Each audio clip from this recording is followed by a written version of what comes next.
Hi, I'm Seamless, and today is Friday, which means it's time for a new How to Bass. And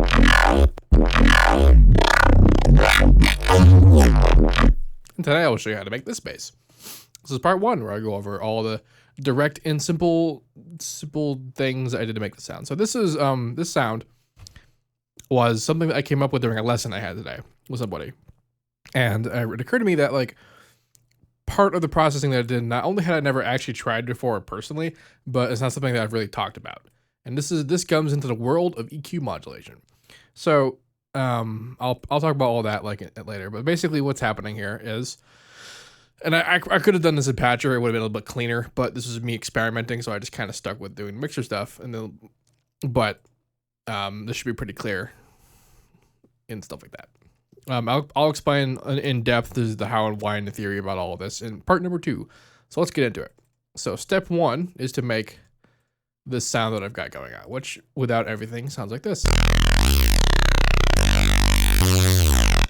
This is pretty much one of the RM basses that I was talking about before. It doesn't necessarily need to be this bass, but this particular sound I just came up with pretty quickly in order to have something to modulate. What this is operator 2 is FMing operator 1. It's set to triangle wave with a bunch of random like harmonics that it's set up.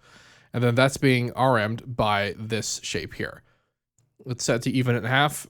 So the oscillator phase is moved a little bit, and some of these settings. This particular setting and like the skew and the tension are set differently. Also, operator 2 is set to everything is set to 0.25 as the level. That's why I call it default 2.5s, because I made my own little preset where everything is set to 0.25. This one's at the 0.2510 though, and this is because with its pitch being slightly different than the RM's pitch, creates a little bit of movement as opposed to just. And the reason why I had, I'll talk about the reasons later, but that's pretty much what this sound is. That's really all of this sound is. And then I have the first set of effects applied to it.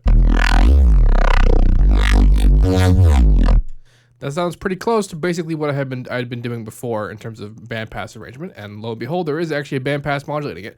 However, there is also a bandstop modulating it in the same EQ. That's what these two automation clips are. The top one is the bandpass, and this bottom one on top, the second one here, is the bandstop.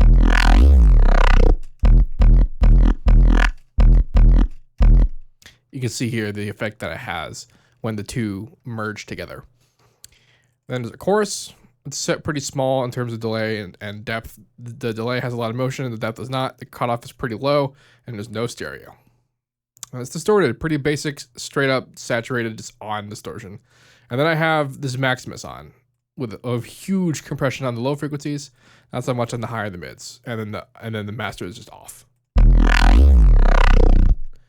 That's going into the next chain,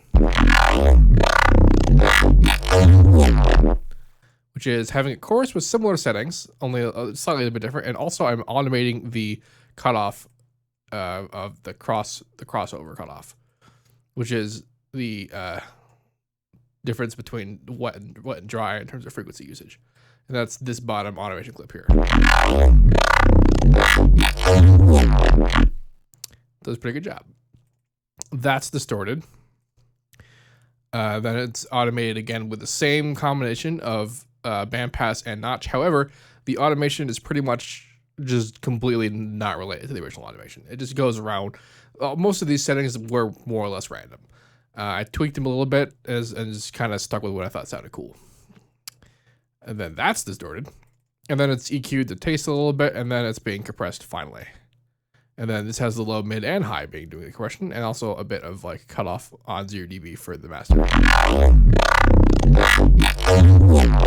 And that is it. That is all that's happening. If you'd like to know more about how and why all of this is happening, you can check out part 2. I'd also like to remind you that on March 18th, I'm releasing an EP. It's happening.